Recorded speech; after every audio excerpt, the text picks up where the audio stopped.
आप देख रहे हैं सुदर्शन न्यूज। नमस्कार, आप देख रहे हैं सुदर्शन उत्तर प्रदेश। आपके साथ मैं अभिषेक पांडे। बुलेटिन की शुरुआत करेंगे तमाम अहम जानकारियों के साथ। आपको बता दें कि खबर उत्तर प्रदेश के उन्नाव से, जहां पर विधानसभा चुनाव करीब आ चुका है और ऐसे में सभी पार्टियां जनसभाएं कर रही हैं और अपनी ताकत दिखा रही हैं। इसी क्रम में युवा सम्मेलन का आयोजन किया गया।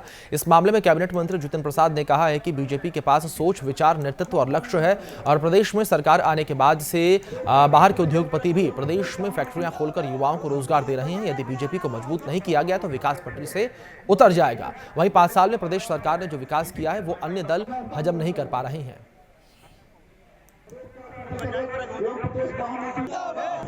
ये सोच तो बहुत अच्छी हो सकती है, मगर प्रैक्टिकल रूप में अगर देखा जाए और जो लागू की गई है, जितने महिला नेतृत्व है कांग्रेस में वो तो पार्टी छोड़ के चले गए हैं। मैं गिनाने पे आ जाऊं तो रीटा बहुगुणा, अदिति सिंह, रत्ना सिंह, अन्नू टंडन, केसर जहां, तो ये तो तब प्रतीत होगा कि ये सही मायने में कोई करने जा रहे हैं जब महिलाओं के वो सशक्त किया जाएगा और पार्टी में जनाधार बनेगा। तो घोषणा है, धरातल पे कुछ नहीं। खबर प्रयागराज से, जहां पर बसपा के मंडलीय सम्मेलन में शिरकत करने पहुंचे सतीश चंद्र मिश्र ने कहा है कि पूरी ताकत से विधानसभा चुनाव लड़ने की तैयारी कर रही हैं। उन्होंने कहा कि मंडल में जो रिजर्व सीटें हैं उनके नेताओं और कार्यकर्ताओं को बुलाकर पार्टी छोटी छोटी बैठकें कर रही है। उन्होंने कहा कि बसपा को लेकर लोगों में भारी उत्साह है क्योंकि लोगों ने बसपा का शासन काल भी देखा है। उन्होंने कहा कि निश्चित तौर पर बसपा की ही सरकार बनेगी प्रदेश में। ये जान लिया कि अब क्या होने वाला है, करके उनको ऐसे कानून बनाए जिससे किसानों को बाध्य कर दिया जाए कि वो बिल्कुल टिकट में जब आपके सामने टिकट आएंगी तो आपको मिलेगा कि युवाओं को, महिलाओं को और हर वर्ग, हर जात, हर धर्म के सब हम लोगों का जो नारा है, सर्वजन हिताय सर्वजन सुखाय।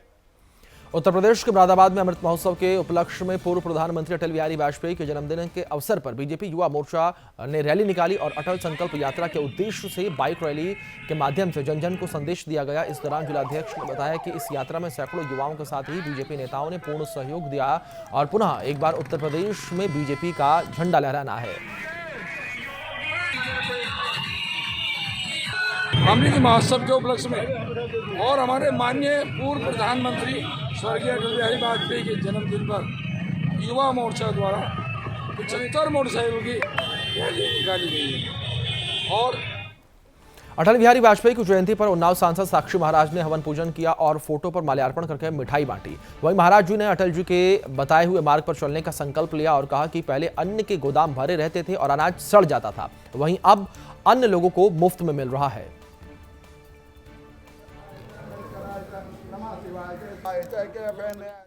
खबर उत्तर प्रदेश के चंदौली से, जहां पर सरकार ग्रामीण स्तर पर स्वास्थ्य व्यवस्था बनाए रखने के लिए हर संभव मदद करने को तैयार है। वहीं स्वास्थ्य केंद्र अपनी बदहाली और तैनात चिकित्सकों की मनमानी से त्रस्त है। इस मामले में सुदर्शन न्यूज की टीम ने डीएम को बताया था। वहीं डीएम ने तत्काल एक्शन लेते हुए तहसीलदार को जांच का जिम्मा सौंपा था, लेकिन कोई ठोस कार्रवाई नहीं की गई और मामले की शिकायत पर एक बार फिर से मौके पर पहुंची सुदर्शन न्यूज की टीम को स्वास्थ्य केंद्र की व्यवस्थाएं बदहाल ही मिली।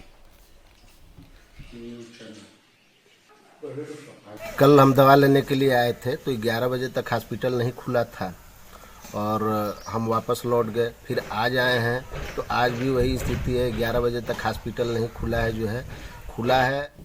खबर उत्तर प्रदेश के पालिया से, जहां पर इंटर कॉलेज के एनसीसी छात्रों ने शिक्षक पर धन उगाही का आरोप लगाया है और बच्चों का कहना है कि हमारे घर की स्थिति ठीक नहीं है और बाढ़ से फसल खराब हो गई है, इससे हम पैसा देने में असमर्थ हैं। इस शिक्षक ने 1200 रुपए ट्रैक सूट के लिए मांगे थे और इस मामले में प्रधानाचार्य का कहना है कि कुछ रुपया तो लिया गया है लेकिन हजारों रुपए की मांग जाने की जानकारी नहीं है। 200 रुपए फीस मांग रहे हैं। आगे बढ़ेंगे, आपको बता दें खबर उत्तर प्रदेश के सोनभद्र से, जहां पर चतरा ब्लॉक के प्रमुख धीरेन्द्र पटेल के भ्रष्टाचार का आरोप लगा है और गबन के कुछ फाइलों को गुम होने की बात भी कही गई है और उनका कहना है कि जांच डीएम की निगरानी में होनी चाहिए और बीडीओ भ्रष्टाचार में लीन है और अपने ठेकेदारों को बचाने के लिए फाइलें भी बदल सकते हैं।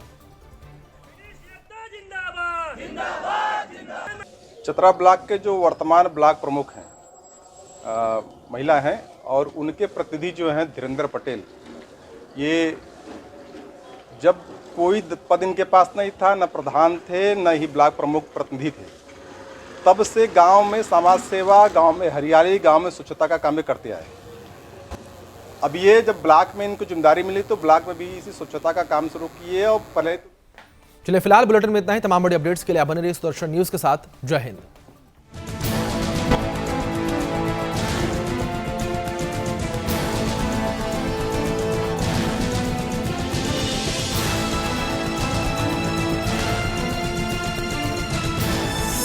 आप देख रहे हैं सुदर्शन न्यूज।